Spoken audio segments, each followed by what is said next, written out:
Les doutes persistent toujours sur la présence du coronavirus à Kinshasa. Tous les cas détectés jusque-là suscitent des interrogations. En dépit des alarmes du gouvernement, les Kinois dans leur quasi-totalité écartent toutefois les risques de contamination et de détection massive des cas de personnes contaminées dans la ville. Pendant que nous sommes à 50 décès, certains Kinois pensent qu'il y a de la mafia dans cette pandémie du coronavirus. Tenez, sur cette vidéo, nous apercevons un jeune homme expliquant de la manière dont son oncle est décédé à l'hôpital général de référence ex-Mamayemo, mais les malades étaient assimilés parmi les gens qui sont décédés au Covid-19. Voilà. Mon oncle, oncle papa Lekyoanga, a couché dans l'hôpital et à Mamayemo par manque de soins. Mais assimilé parmi les gens qui sont morts dans corona, au moment où ce n'est pas vrai. Beaucoup de monde a preuve que comme il pas dans l'hôpital et à Mamayemo à 21h juste, tout foutu ba facture nyoso, yango on a te présenté devant vous.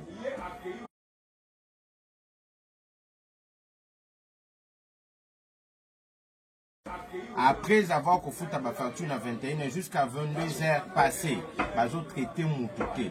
Donc, mais qui réclamé directement que comment vous autres étaient papa au moment où vous souffrez de la yéwana vivant. Baboy ko traité, bapesi biso bon to kende na centre ya corona, to boy. Les bons, yango wana devant bino. Après sinon, to comité 1h du matin. Pour s'échanger là, docteur à lobby à Kusimba et Tazana Corona, de loin à traiter vidéo coutu, yango wana bino moko bolanda. Dans une autre vidéo, on voit le médecin dans un refus total de traiter le malade, soi-disant il serait atteint du coronavirus. C'est pas un problème d'argent. On est à l'hôpital, vous remboursez l'argent. Je n'ai pas la protection. Comment ça vous touchez pas? Mais non, mais vous pouvez pas l'envoyer, je sais pas où. Vous allez l'envoyer où? Par quel moyen vous l'envoyez là-bas? Vous êtes venu ici par quel moyen? Non. Pourquoi vous voulez l'envoyer là-bas? L'argent, je n'ai pas. Vous n'êtes pas censé payer l'argent.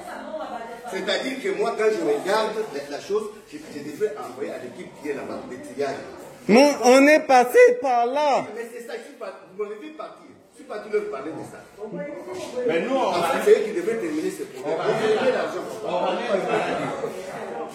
À Vijana, le centre, le site de Vijana, parce que là, il n'y a pas le corona. Moi, je suspecte ça. Vous n'avez pas le droit de me contrôler. J'ai les droits de suspecter ça et de qui fait ça. Non, c'est normal. Mais nous, on fait notre constat.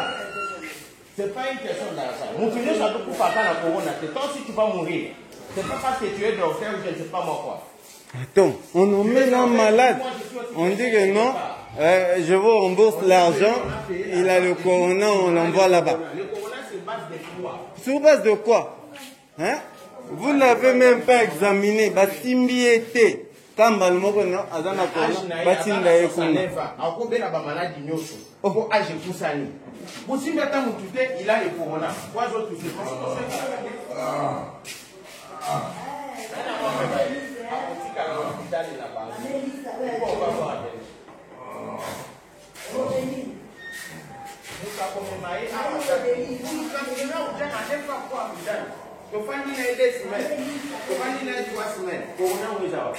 Ngana hivi.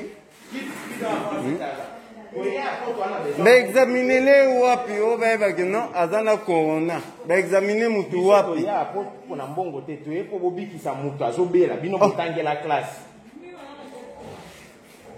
Franchement. C'est vrai hein.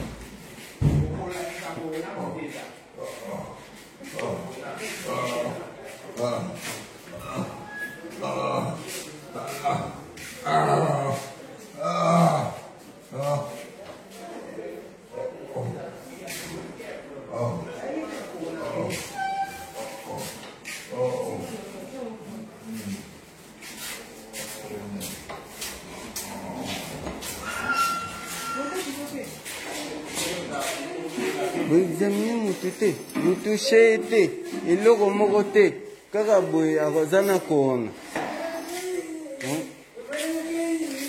C'est pas possible.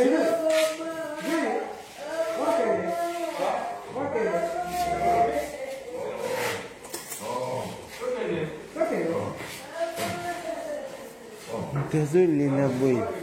Ça, c'est quoi, ça? Franchement. Après Simanango, Tobimi dans l'hôpital 1h du matin pour tout qu'il y ait un taxi. Puis là, quand maman na maman parce qu'il y a le confinement à Gombe, moi et tous les autres, Tobimi quand on a un taxi, bah boy biso to côte na barrage. Et ça dit que moi et toujours tout l'anda papa exacté jusqu'à ce que tu y lobby nango to kokuta oncle papa na biso a koufi. Pourquoi ba manka ki kopé ça et ba soin bien docteur a boy pamba kaka bo me ba similer na ba corona au moment où ba tout ça qui coûte yété. Le lendemain en question, pour continuer pour réclamer tout le ndenge nini, akufa ki ndenge nini salemaki mbalamoko, nous étions interpellés moi et mon cousin na niveau ya année pendant 3 heures du temps il y a sur place il y a hôpital pour avoir filmé cette image parce que ce n'est pas normal. Bande konangai, je vous dis ce qui est vrai. Notre oncle n'est pas mort de cela, mais tout dénoncer en gros parce que maman est mort assez, ce n'est pas un bon hôpital et comme on ne refuse pas que malade est qui cause là. Mais nous soit kufa akana maladie wana ti. Donc on a biso oncle na biso kufi na yango ti.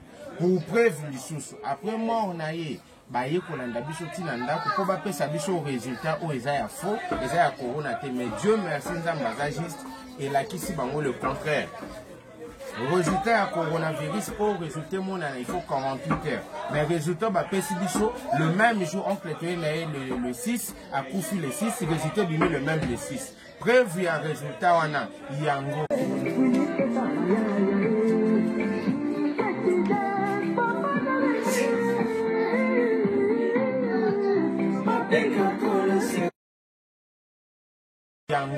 Ça voudrait dire quoi?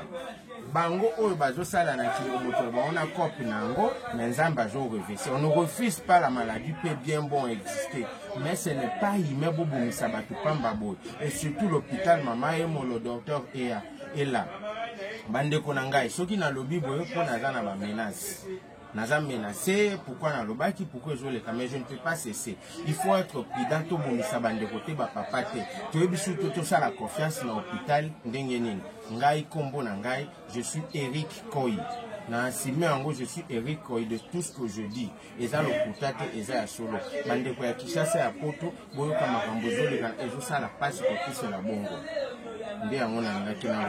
Pour partager en gros, c'est l'avantage de notre nation. Pour bien gâter ba docteur mo ba soigner bino ndako parce que assez au kiko bomisa moto akufi na maladie wana te.